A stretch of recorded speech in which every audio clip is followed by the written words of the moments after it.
Chapter 9. Ashnod. The invasion party was stalled outside the walls of Zegon, and Hajar knew Mishra well enough to realize he was worried. But Mishra would not tell the Qadir about his concerns. Nor, for that matter, would Hajar. In the last few years the Qadir had grown to manhood, and not all his development had been good. The eager young man who was interested in Argivian folktales had blossomed into an overweight tyrant. He was pampered by his tribe and supporters and appeased by the tribes that now followed the Suwardi. No one said no to him. At least no one survived to say no a second time. What was once petulance had now transformed into foul-tempered rants. What once was eager bravery was now foolhardiness. He had become fatter than his father ever had been, but was still convinced he could lead battles himself. His moods were mercurial, his responses violent. As the Qadir grew more tyrannical, Mishra grew more popular among the Suwardi. The former slave knew how to speak to the Qadir in such a way that he could present the most unpalatable options and escape with his head still attached to his body. The Qadir's war captains noticed this first, then the courtiers, and lastly the chiefs of other tribes. Soon those with bad news or new plans visited Mishra first for his advice and aid before speaking directly to the Qadir. For his part Mishra was open and welcoming to a people that had held him as a slave so recently. He was well versed in desert lore and legend and always had the correct analogy, the right words, and a ewer of nabis handy. But he always made clear his advice was based upon what was best for the Qadir of the Suwardi. He crossed the Qadir directly only with greatest reluctance. Early on there was little need to argue with the Qadir at all. There was a moment of wavering among some of the tribes, the Thaladin in particular, when word spread that the old Qadir was dead. But such rumblings of independence were drowned by the greater rumblings of the dragon engine now possessed by the Suwardi. Early on the young Qadir made it a point to visit the main clans of each of his allies, strong or weak. Each was in turn impressed by the power of the great metal beast. Some preached that it was a sign from the old ones themselves, a demonstration that they favored the Philigi in their attempts to keep the desert free of such invaders as the Argivians and the Yatians. This despite the fact that the old Qadir and a number of good Philigi warriors had all perished in the dragon engine's initial attack. Similarly, tribes now regarded the young Qadir as the ruler of the Makfua, handily ignoring the fact that it was really the Qadir's wizard, his Argivian Raki, who controlled the beast. But Philigi logic was simple in this regard as well. The Outlander wizard might control the beast, but the Qadir controlled the wizard. The Suwardi soon discovered that only the Raki could control the great dragon engine. As soon as he passed the power stone to another, with great reservations and only on the Qadir's direct orders, the dragon engine reared up on its hind treads and threatened to run amok. After a few such experiments the gem was put permanently in Mishra's hands, and those in the tribe who knew of it were informed the gem would stay there. Mishra could put the beast to sleep while he rested and make it respond to his slightest whim. Indeed, Hajar noticed that soon no real words were spoken between the Raki and his mechanical servant. A gesture or a nod was enough. The Suwardi conquest of the deep desert was not entirely without incident. A group of hotheads from the Thaladin clan tried to ambush the Qadir's procession. The main part of the caravan retreated before their assault, and Mishra unleashed his dragon engine among the young riders. 15 died, including the Thaladin chieftain's son, without loss of a single Suwardi. The Thaladin submitted soon afterward. After solidifying his position in the eastern desert, the Qadir looked west. Onion Dome Tamakal was the center of Philigi power, its greatest and oldest city. Mishra said he was more concerned about Argivian patrols along the eastern borders and the increased activities of the Yatians to the south. In reality, Hajar knew he wanted more time to study his marvelous creature, but the Qadir would not be dissuaded. The party headed west toward the capital. Time was of the essence, the Qadir said, in order to counter any plans made in the halls of Tamakal's many palaces. He need not have worried. Tamakal was as rotten as an old fruit, waiting for the slightest tap to split apart. In many ways the city dwellers were more like Yatians than Philigi. They were preoccupied with wealth, money, and caravans. As long as the courtier promised to not interfere with their daily lives, they were quite content to open their gates to him. The courtier accepted their tribute but would not enter the city. Instead he camped beyond their walls in the shadow of his great beast and made the city folk come to him. Hajar and Mishra had gone into the city. They found it beautiful and corrupt, wondrous, and diseased. Here trade routes from the Saranth to Krug converged with those from the eastern coastal nations to Terazia city farther west. The last was no more than a legend to Hajar, a city of scholars far to the west, who traded with the desert folk for artifacts and old tales much as the Argivians had. The city was a brightly colored cavalcade of different peoples, dwarves from Sardia, holy men of distant Jix, and Minotaur mariners from some far-off islands. There were warriors in zebra-hide capes from Zegon and fur traders from the Yamuk nation in the shadow of its great glacier. Yatian merchants trod the city streets as well, visibly nervous among the celebratory Philigi.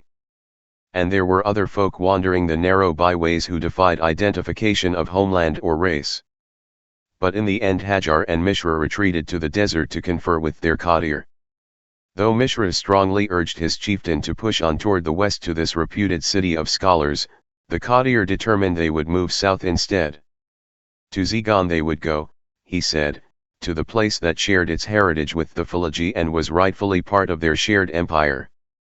Mishra argued, but in the end the courtier made it clear the matter was closed. And now, mused Hajar, they were stalled outside the capital city of Zegon, with 500 men and a mechanical dragon. Worse, the dragon was misbehaving. It was a simple matter.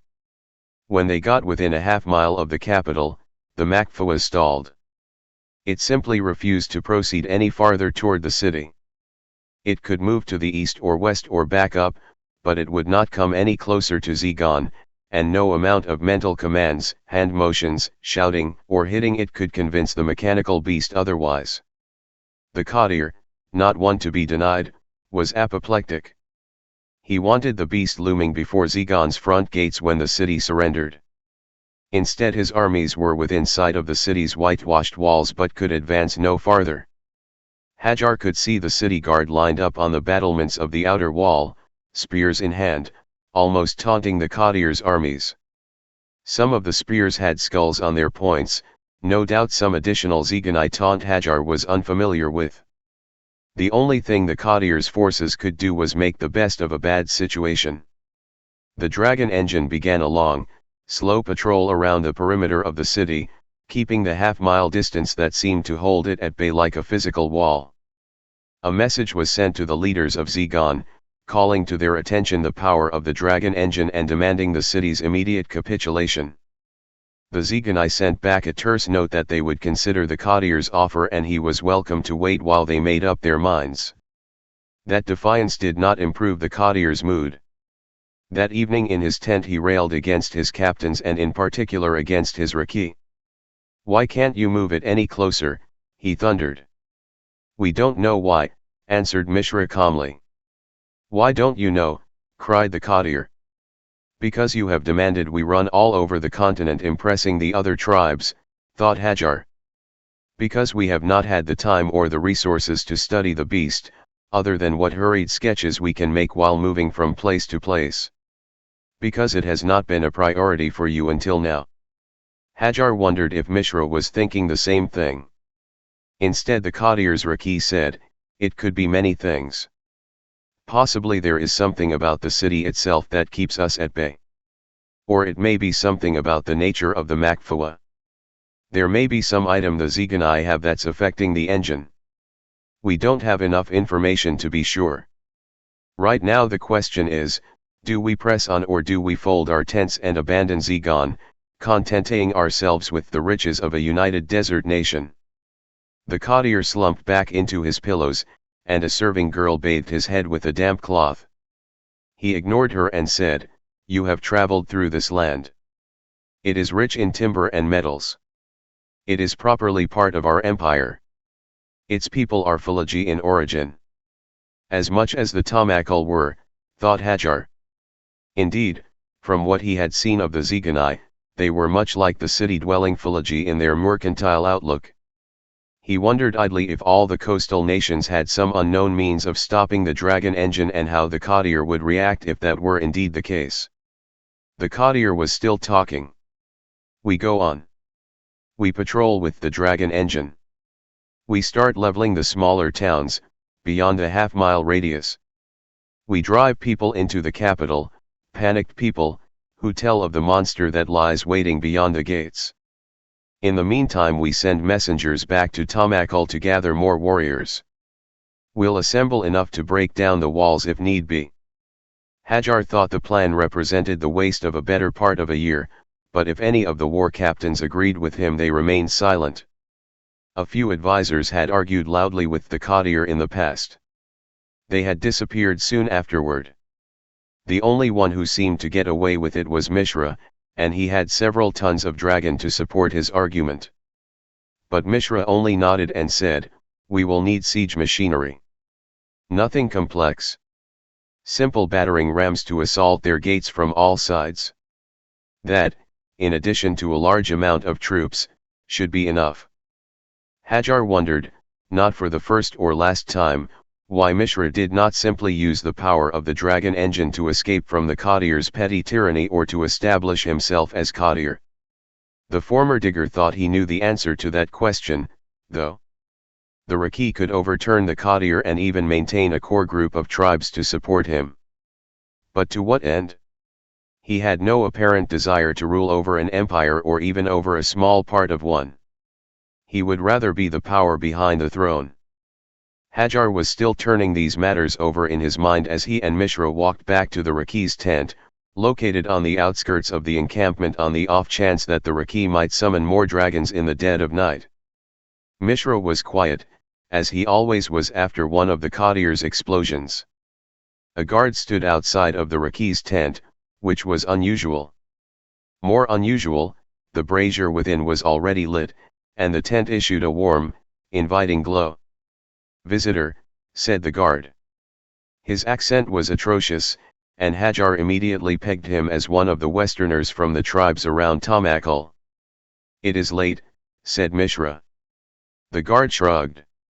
"Does the courtier know?" asked Mishra, earning another shrug. Hajar felt his irritation rise at the guard. What good is a guard who doesn't guard anything? Is this the kind of man to whom we are trusting our empire? "I see," said Mishra without apparent anger. "Go back to your duties." The man gave a gold-toothed smile and faded back into the darkness.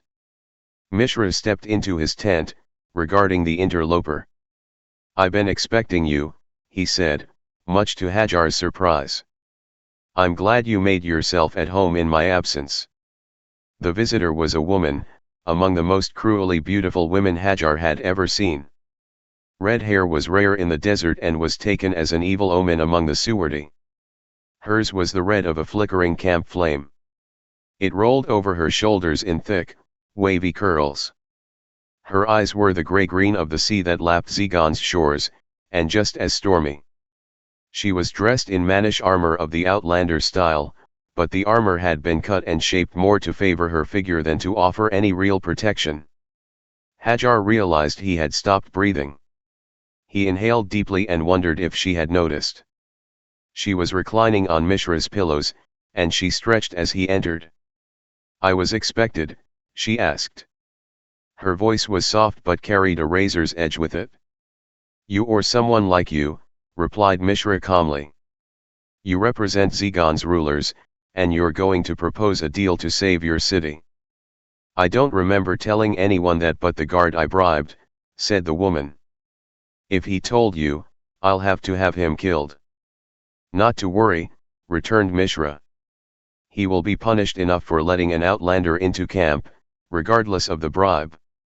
He will be made an example of, and in the end he will wish you had killed him. May I offer you some nabis?" "Please," said the woman, and Mishra motioned for Hajar to put a ewer of wine on the brazier. He sat down opposite the woman and waited for her to begin. Instead she stared at Hajar. "Your manservant," she said coldly. Hajar bridled at the insult. He is my bodyguard, said Mishra. He should not be here, said the woman shortly. Go, said Mishra to Hajar, still staring intently at the woman. Hajar began to protest, but Mishra cut him off. Go to your tent. Tell no one. If I need anything, I will shout. Hajar wavered a moment and looked at Mishra. The Argivian revealed nothing but merely watched the woman sitting among his pillows. He seemed as he was with the Qadir, thought Hajar, closed and unapproachable. The Philigi sighed deeply and bowed, then backed out of the tent. His face marked his disapproval. You are right, of course, said the woman as soon as Hajar had left. I have been empowered by the rulers of Zegon to negotiate on their behalf with the Philigi invaders. But you are not Zegonai, observed Mishra. A small smile played across the woman's face. And you are not Philigi. I am Mishra, Raki of the Suwardi, returned Mishra. I am Ashnod, said the woman, of nothing in particular. Is Zegon your home? Asked Mishra, running a hand over the rim of the metal ewer. The Nabis was almost ready. I did not say that, answered Ashnod. And you are loyal to them, inquired the Raki. I did not say that either, responded Ashnod. I merely told you they empowered me to speak on their behalf. They agreed quite readily. I'm afraid some of them feel that if I make a muck of things and get myself killed, they can forswear me and will breathe more easily. And the offer you are presenting is? Inquired the Argivian, reaching for the heavy metal cups. Ashnod cocked her head for a moment, then said, just a moment. She reached down to the floor at the base of the pillows and brought up a long staff.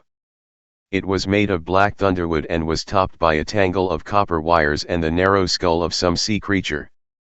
She raised the staff quickly and pointed it at the doorway. Ashnod barked a string of words, and the tangle of copper wires sang a discordant song. Wisps of lightning raced along the tracery of wires and into the skull itself. The staff lurched a fraction in her hand, but Mishra saw no obvious beam or other discharge. He did see the effect. Just outside the tent entrance, Hajar gave a choked scream and fell into view, clutching his chest. Mishra was on his feet at once, crossing the tent and kneeling beside his bodyguard. Hajar twitched as he stooped beside him. So cold, managed the Philigi. It feels so cold. We were to be left alone, said Ashnod stonily. She lowered the staff. Her forehead was damp with perspiration. I hate it when underlings cannot follow orders. The chill wave of nausea passed through Hajar, and slowly the world righted itself. He gasped, she did. This. She did, agreed Mishra, helping his bodyguard to his feet. Because you disobeyed an order. I told you to go to your tent. But. Go now, old friend, said Mishra. Hajar looked at the young man, and there was nothing. No, there was the faint trace of a smile on his face. Mishra was pleased. By Hajar's loyalty? No, thought the bodyguard, there was more to it than that. He was pleased by something the woman had done? He was pleased Ashnod had attacked the bodyguard with her witch staff? Hajar pulled himself to his feet. And Hajar? Said Mishra. Hajar turned. Thank you for not screaming too loudly, said the Argivian. Again the ghost of a smile. I want to talk to our guest before any guards arrive, he said. Now go. Hajar stumbled into the night. Mishra watched him disappear in the darkness before turning back. Ashnod had taken the opportunity to pour the nabis into its brass cups and was reclining on the pillows again, looking as if nothing out of the ordinary had occurred. The skull-tipped staff was back at the base of the pillows. Mishra took his own cup and sat down opposite her. Then he laughed. It started as a small chuckle, descended into a chortle, then moved into a full-fledged belly laugh. At length he offered his cup in a toast and said, That was very foolish.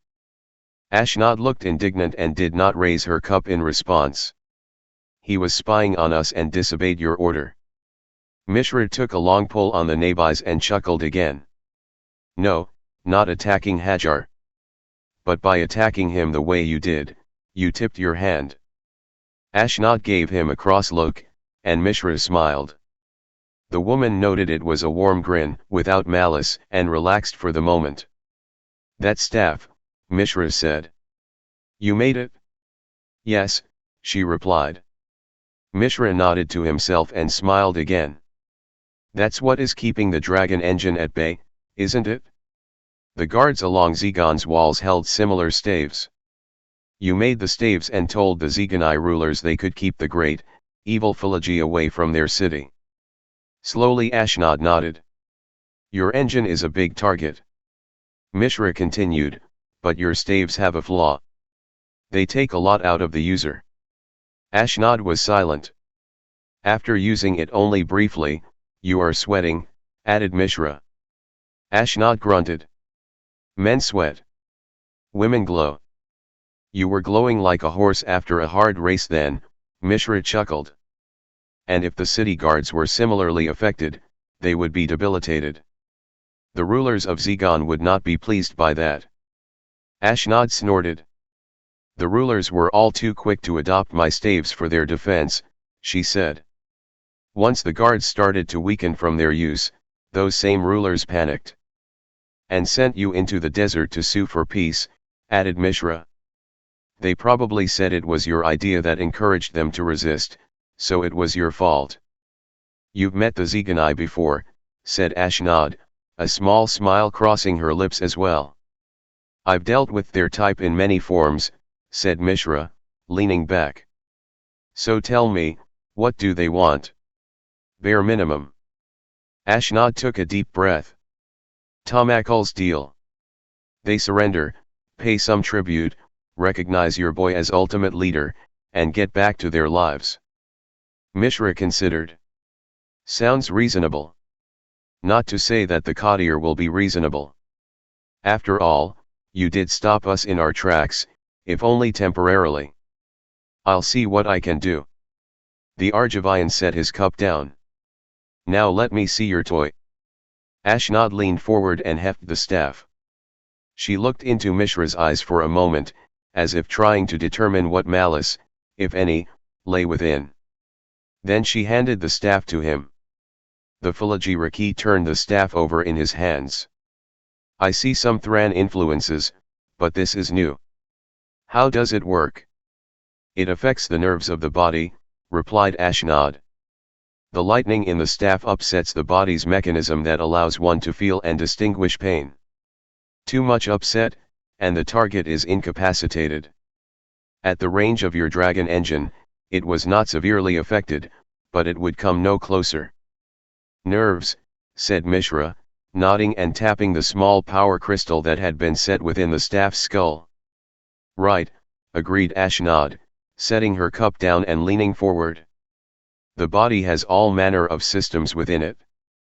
Living tubes for blood, soft wires for nerves, strands of cable for muscle.